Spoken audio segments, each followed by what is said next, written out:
Hi there.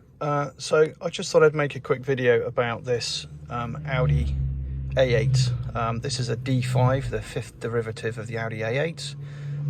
It's a diesel, it's a 3-litre diesel. It produces 282 brake horsepower, 600 Newton meters of torque. It's a V6 and it's got 2 turbos, it's a twin turbo.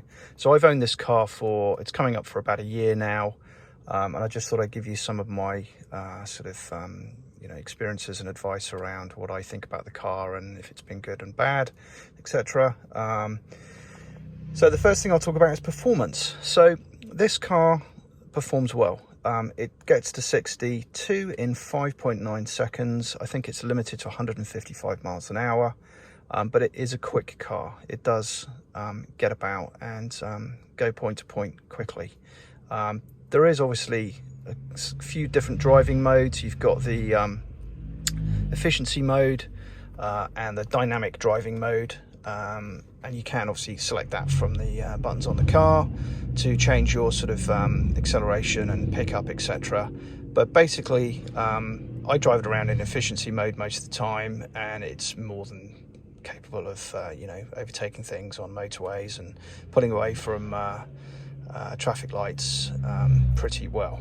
That said, this car does have a bit of an Achilles heel, and that is its ability to pull away quickly. So if you've come to a complete stop at a roundabout, for example, and you need to pull away pretty quickly, there is this pause, this kind of slight pregnant pause of about a second until the diesel engine engages and sort of pulls you away from the junction. It's caught me out a couple of times. I've annoyed a few people and been beeped at, etc. And I think it's because of this mild hybrid system. So the Audi A8 has a mild hybrid system which essentially switches off the engine in certain circumstances, obviously like your normal sort of start-stop mode, but also it does things like switches the engine off if you're rolling up to a standstill. It also does it, I've noticed, on motorways. If you're going downhill on a motorway and you've got the adaptive cruise control engaged, it will shut down the engine. You'll suddenly see the rev counter go down and you'll think, crikey, what's going on here? But basically the 50-volt battery is kicking in and taking over all the operations of the car in terms of the keeping the heaters working and all the electronics going still. So it's a pretty clever car, and as a consequence of that, you do have this issue where pulling out of junctions, there is this pregnant pause. And I think it's even still the same. I've not noticed a massive difference even in dynamic mode, even if you've got dynamic mode engaged in the settings here. So you can push this button and change different modes. It doesn't seem to make that much of a difference to the accelerating off from junctions. So performance, pretty good. It is a big car, so if you're kind of chucking it about, you do notice the size, and it is a little bit scary if you're sort of chucking the car about a bit. It does seem to grip the road very well. It's obviously got that Audi Quattro system, 4-wheel drive system, keeping you planted on the road. But yeah, very good performance, I would say. So comfort, this car is phenomenally comfortable, as you would expect. It's a premium executive car, so it's an incredibly comfortable ride. The seats are very comfortable. You've got full leather interior, obviously. The seats are very adjustable. You can adjust the sides and the back bolster and the headrest, etc., all controlled with electric controls. But it's a very comfortable car, very comfortable cruiser. It performs well in terms of comfort, and the overall experience on roads, even on rough roads, it soaks up the bumps very well. This car has the optional 20-inch wheels, so the wheels are a bit bigger, so you've got slightly less tyre wall to soak up the bumps, but it's still very good. I imagine the standard wheels are even better in terms of comfort, so it is a very comfortable car. I have no complaints in that department whatsoever. And then also, just moving on to the interior quality. So, we've got wood trim, real wood, obviously. We've got aluminium, proper aluminium. This is not fake aluminium or plastic in any way. It's, the quality of the interior is phenomenal. We've got this, stitched leather on the top here. I'm very impressed with the quality of the interior. The quality of the materials are excellent. It really is a quality vehicle in terms of the interior. And then moving on to economy. So I've been pretty impressed by this car. So we have seen, 50 miles per gallon on a run. So I recently drove, I live in Reading, I drove to Heathrow Airport and back, which is all motorway, but I got 52 miles per gallon. For a big car like this, I think that's pretty phenomenal. And even around town, I can, pretty much get 35 miles per gallon without trying. So the economy is actually pretty good. It does have a massive fuel tank, so filling the thing up does cost a fortune. It's just late August and petrol prices have come down a little bit, but it's always north of 100 quid to fill this thing up. It's not cheap to fill it up at all. And then servicing. So I've only serviced this car once. I got it done by Audi, and I think it was about 500 quid. So servicing isn't cheap. There was a cheaper option for servicing, but servicing is pretty expensive. But my experience of the Audi garage and the servicing and the customer care, etc., was very good. They were excellent.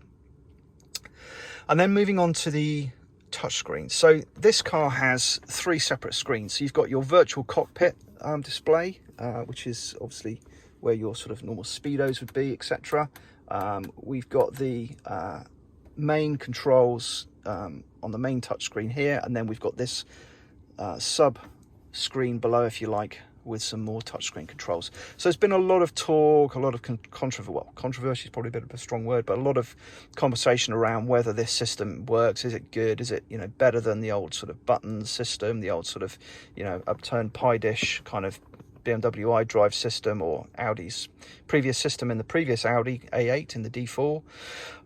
So my opinion on this is this. So this car has an awful lot of buttons, despite having these touch screens. So if you look at the steering wheel, for example, we've still got a lot of controls on there for doing things like, fiddling around with the telephone. You've got scroll wheels and fast forward buttons, rewind buttons. There's also this star button here, which basically allows you to set that button to be whatever you want it to be. So when I'm driving along, I'm not going into screens and fiddling around with things. It's pretty dangerous to be doing that, I think. So, I tend to do stuff like turn the, wipers on and off, and lights and all that kind of stuff. All that stuff's automatic. You've got things like sat nav announcements. So I've set up this star button here, to turn on and off the sat nav announcements. You can control all the adaptive cruise controls settings from this stalk here, so you can fiddle around with that, and it's very easy, very intuitive to do. You've also got some shortcut buttons as well on the screen here, which you can set up. So things like radio stations, sat nav destinations, people you phone on a regular basis, you can set up shortcuts on here very easily, and you can scroll along and around with these, so you can have many different shortcut buttons on there. You've obviously got your heating controls here, which again I think is very easy to sort of fiddle around with. It's not difficult if you're driving along. And then you've got more permanent buttons along the bottom here. You've got the drive select, so you can put it into dynamic mode or efficiency mode with these buttons. You can turn on the heated rear window, hazard lights, and then you've got your camera control buttons down here and some of the safety features you can control from here. But for my money, I think, yes, the screens are, arguably a little bit fiddly if you're driving along, but I don't think it's a big problem. I think you've got enough controls, enough physical buttons on this car to make this car pretty easy to drive when you're in motion. So it's not a big deal for me at all. Not a big deal for me at all. Okay, so other things to mention about this car. So things I like, it has got this head-up display. I don't know if you can see that, you probably just about can, but there's a head-up display on the windscreen there. That's brilliant. It tells you your current speed, the speed limit, the road you're on. It's got sat nav information on there. It's a really good system, the head-up display. I really like that. I drove a car with that a few years ago, a car that I borrowed, and I thought it was a bit gimmicky, but actually in hindsight, it's a really good system. It's something I really like, and it's something I would look for in another car. What else do I like? So this car's got the upgraded stereo system. It's got the Bang & Olufsen upgraded stereo system. I think it's 600 watts or something along those lines. That's awesome. It's really good. Very good sound system in this car. I've been very impressed with that. Other things I like, this car's got the soft closed doors. That's a pretty nice feature. So if you just sort of close the door gently, it'll sort of continue that operation and shut the door properly for you, so you never, you know, you're never worried about whether or not you've shut the door properly. It has caught a few visitors out who've been in the car thinking they haven't shut the door properly, and it all gets a bit confusing, but pretty good, pretty good. And then the virtual cockpit, I love this. This is really good. So you've got, you know, the ability to change the size of the dials. You can display what you want on the screen there in the middle. Very good, very useful. You can mess around with things and set that up exactly how you want it to be. But I really like that, the fact that you can have like the sat nav information on the where the speedos would normally be, and then something else maybe on the main screen in the middle. Very good, like the virtual cockpit. And then things I don't like. So wireless charging. So this car doesn't seem to come with very many sort of casual places to throw down things. So, you know, everybody's got a mobile phone.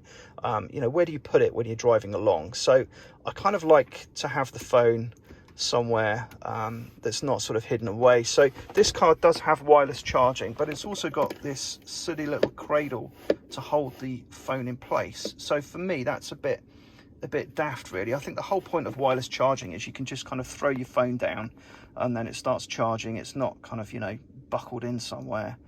You know, you might as well plug a cable in if you're going to go to the trouble of shoving it behind a little spring cradle device. So I think that's a bit rubbish, really. Doesn't seem to have much sort of casual space to chuck things down in. Yeah, I've got a couple of cup holders, obviously, and there's some cup holders in the back as well in the central armrest, but there's not many sort of casual places to chuck stuff down. It does have a decent sized glove box, and the door pockets are a good size, but that is something I'm a bit sort of disappointed about, the fact that the wireless charging isn't very convenient. The vents. So if I turn the car off, I'll show you how these work, but basically it has like retracting air vents, and this kind of like wood paneling comes across. It looks very nice, but you know, is it really that important to cover up your air vents? I think it's a bit pointless, to be honest. I think, you know, there's just something else to go wrong. So I'm not particularly impressed by that. It looks nice, but you know, I just don't think it's particularly great. And then the other thing is the speech recognition system. I've tried to use it a number of times to do things, and basically it doesn't work very well. You know, I've tried to put in destinations for the sat nav. Unless you're sort of talking incredibly clearly and you know, enunciating all your words, it's pretty poor, the speech recognition. So yeah, I'd just be a little bit mindful of that if you're planning on buying one of these. But overall, this car has been really good. I've really enjoyed it. It's incredibly comfortable. I think it's a really good looking car. It's very stately, very sort of, you know, you feel like you're in a premium vehicle. Yeah, I've been pretty impressed with this car. Would I buy another one? I think I probably would. I may get some more options in it if I did. I mean, this car doesn't come with things like massaging seats or blinds at the, you know, on the windows, which is a bit disappointing. It doesn't have blacked out windows at the back. I guess I could have that fitted as a aftermarket thing. But yeah, overall, this car's been really good. I've been really impressed with it. I've liked it a great deal. It's been nice to drive. I've done a couple of long drives in it, and it's been really good. So I hope this has been useful. Thanks for watching, and catch you on the next video.